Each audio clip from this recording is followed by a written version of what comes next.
dari Sabang sampai Merauke, Australia sampai Amerika. Daily Fresh Juice menyejukkan, Fresh Juice menyegarkan. Selamat pagi sahabat Fresh Juice dimanapun Anda berada. Kembali saya Yofi Setiawan dari tempat isoman menyapa Anda semua. Hari Kamis 24 Februari 2022. Pada hari ini kita kembali akan mendengarkan Fresh Juice. Bacaan dan renungan akan dibawakan oleh Romo Albertus Joni dari Lampung. Selamat mendengarkan.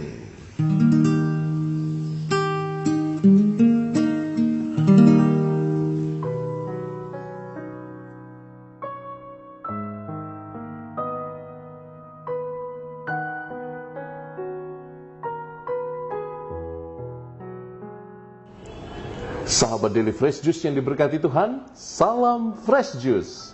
Saya Romo Albertus Joni SCY dari komunitas Asrama Putra Leo Dehon, Metro Lampung, mengundangmu pada hari ini 24 Februari 2022 untuk sejenak masuk ke wilayah Sabda Allah yang menyegarkan, yang menghidupkan.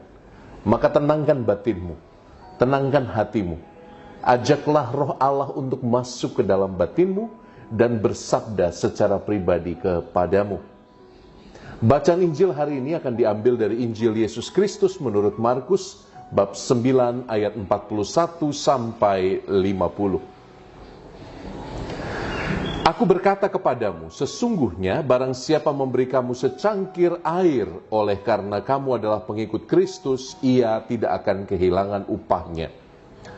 Barang siapa menyesatkan salah satu dari anak-anak kecil yang percaya ini, lebih baik baginya jika sebuah batu kilangan diikatkan pada lehernya lalu ia dibuang ke dalam laut.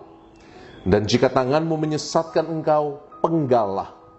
Karena lebih baik engkau masuk dalam hidup dengan tangan kudung daripada dengan utuh kedua tanganmu engkau dibuang ke dalam neraka, ke dalam api yang tak terpadamkan. Di tempat itu ulatnya tidak akan mati dan apinya tidak akan padam. Dan jika kakimu menyesatkan engkau, penggallah. Karena lebih baik engkau masuk ke dalam hidup dengan timpang daripada dengan utuh kedua kakimu dicampakkan ke dalam neraka. Di tempat itu ulatnya tidak akan mati dan apinya tidak akan padam. Dan jika matamu menyesatkan engkau, cungkilah. Karena lebih baik engkau masuk ke dalam kerajaan Allah dengan bermata satu daripada dengan bermata dua dicampakkan ke dalam neraka, di mana ulat-ulat bangkai tidak mati dan api tidak padam. Karena setiap orang akan digarami dengan api. Garam memang baik. Tetapi jika garam menjadi hambar, dengan apakah kamu mengasinkannya? Hendaklah kamu selalu mempunyai garam di dalam dirimu, dan selalu hidup berdamai seorang dengan yang lain. Demikianlah Injil Tuhan. Terpujilah Kristus. Sahabat-sahabat Daily Fresh Juice yang diberkati Tuhan, sekali lagi salam Fresh Juice. Di tengah masa yang tidak mudah ini, di tengah masa pembatasan sosial karena Omikron menghantui di mana-mana, hari ini kita seolah diingatkan lagi sesuatu yang lebih mengerikan daripada Omikron, yaitu hidup kekal bersama ulat-ulat bangkai dan di dalam api yang tidak akan padam. Kita hidup sudah susah, mati pun lebih susah lagi. Tapi teman-teman, mungkin kalau kita membaca dengan serius teks Injil hari ini, kita akan diingatkan akan satu pesan yang sebetulnya sangat profound, sangat menggema di dalam seluruh iman Kristiani kita. Dalam seluruh ajaran iman Kristiani, kita menemukan bahwa hidup yang di dunia ini tidak akan berakhir sesudah kematian. Kematian hanyalah gerbang menuju hidup yang kekal, hidup yang abadi. Maka kalau Tuhan Yesus hari ini mengingatkan aku dan engkau tentang hidup yang kekal itu, bukanlah sesuatu yang mengejutkan, bukan, bagi kita semua. Injil hari ini dengan jelas menegaskan apa yang akan kita lakukan di dunia ini punya efek untuk hidup yang kekal. Apa yang kita buat di tengah dunia saat ini, yang fana ini, punya keberlanjutan di dalam hidup setelah kematian. Teman-teman, sebetulnya ini bukan ide baru, teman-teman. Tapi yang cukup mengerikan hari ini kita dengar dalam Injil adalah bagaimana Yesus menyampaikan dan mengajarkannya untuk kita. Tuhan mengatakan tadi dengan begitu ngeri, kalau tanganmu menyesatkan engkau, penggalah. Kalau kakimu menyesatkan engkau, penggalah. Kalau matamu menyesatkan engkau, cungkilah. Aduh, penggal, potong, cungkil. Apakah ini dimaksudkan untuk sesuatu yang senyatanya? Oh, tentu tidak. Karena pasti bukan hanya tangan, kaki, atau mata yang menyesatkan kita. Kalau Injil ini bisa dipanjangkan sedikit, bagi saya pasti kalau perutmu menyesatkan engkau, potonglah. Jadikan sancam misalnya. Atau kalau mulutmu, lidahmu menyesatkan engkau, potonglah. Ada begitu banyak cara kita berdosa dengan tubuh kita. Saya pikir ini poin pertama yang Tuhan hendak tunjukkan kepada kita, bahwa realitas ketubuhan, realitas kita sebagai manusia yang memiliki tubuh dengan segala dorongan manusiawi di dalamnya, adalah sesuatu yang juga bisa membuat kita jatuh dalam keterpisahan dengan Allah. Tidak jarang bukan kita tanpa sadar melukai orang lain dengan tangan, dengan kaki, dengan mata, dengan bibir, dengan lidah, dengan semua rancangan-rancangan yang datang dari kehendak sendiri, dengan semua rancangan yang datang dari nafsu-nafsu pribadi kita. Bukankah kita ingin dipuaskan dalam hidup yang sementara ini? Bukankah kita belakangan semakin yakin bahwa aku adalah pusat dunia? Tuhan hendak mengatakan realitas kebertubuhan kita jangan sampai menjadikan kita menjadi pribadi yang egosentrik, pribadi yang hanya peduli pada aku, dan aku, sehingga kita lupa memanfaatkan kebertubuhan kita untuk menjadi berkat bagi yang lain. Maka saya mengundangmu hari ini untuk bertanya, apakah realitas kebertubuhanmu, realitas kemanusiaanmu mengantarkan engkau menjadi berkat bagi yang lain?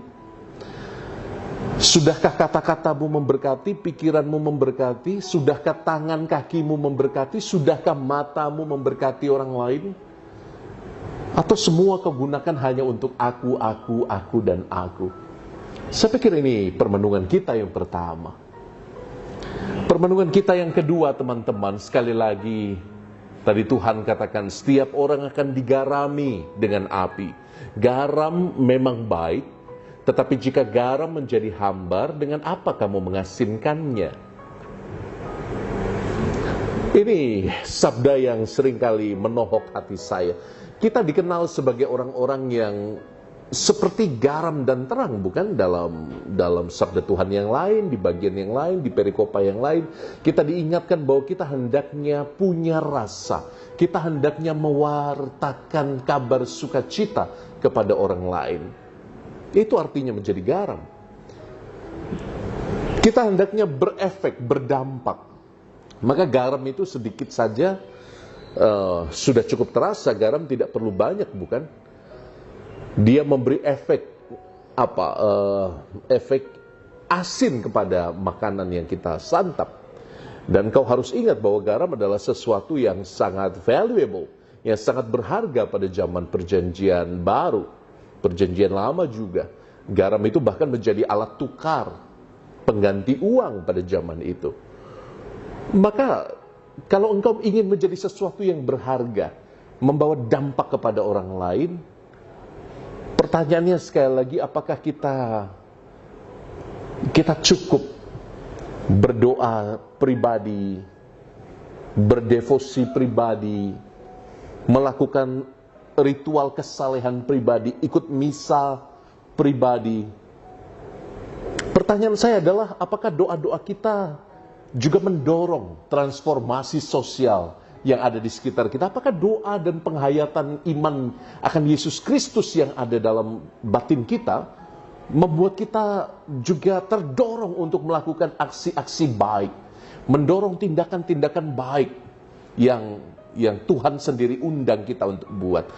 Apakah engkau sudah jadi garam? Saya mungkin akan menutup renungan hari ini dengan kisah yang belakangan Anda pasti sudah dapat di WhatsApp group, misalnya tentang saudara saya Albertus Gregory Tan dengan Yayasan Vinia Dei-nya.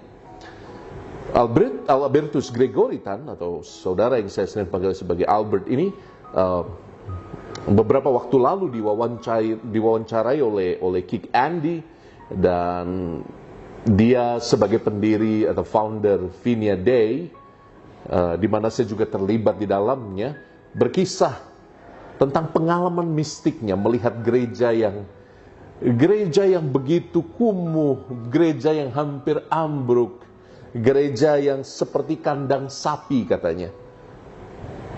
Hatinya tidak bisa tidak mendengarkan suara yang sama yang didengarkan juga oleh Bapak Fransiskus, oleh Santo Fransiskus dari Assisi.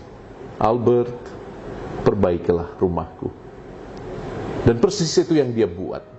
Dan gerakan kecil yang dia mulai secara pribadi, bahkan dimulai dengan bantuan $1 dari salah satu sahabat di luar negeri, kini tumbuh menjadi sebuah gerakan besar yang luar biasa. Karena dia mendengar, karena dia bertindak, karena Albert yakin bahwa doa, kesalehan ritual adalah jalan untuk sesuatu yang lebih besar, lebih berdampak, dan lebih memberkati lagi. Maka nanti teman-teman bisa buka jalakasih.com, itu platform virtual Katolik pertama di Indonesia, di mana teman-teman bisa memilih anak didik yang akan dibantu, memilih gereja yang akan dibantu di pedalaman-pedalaman Nusantara, dan teman-teman bisa ambil bagian dalam suatu karya yang lebih besar daripada dirimu sendiri. Sekali lagi, apakah engkau sudah punya garam di dalam hatimu? Saya Romo Albertus Joni SY memberkati teman-teman semua dengan berkat Allah yang Maha Rahim, Bapa dan Putra dan Roh Kudus. Amin. Ciao. Sahabat Fresh Juice, kita baru saja mendengarkan Fresh Juice Kamis 24 Februari 2022. Saya Yofi Setiawan mengucapkan terima kasih kepada Romo Albertus Joni untuk renungannya pada hari ini. Sampai berjumpa kembali dalam Fresh Juice edisi selanjutnya. Jaga kesehatan dan salam Fresh Juice. Fresh Juice menyegarkan.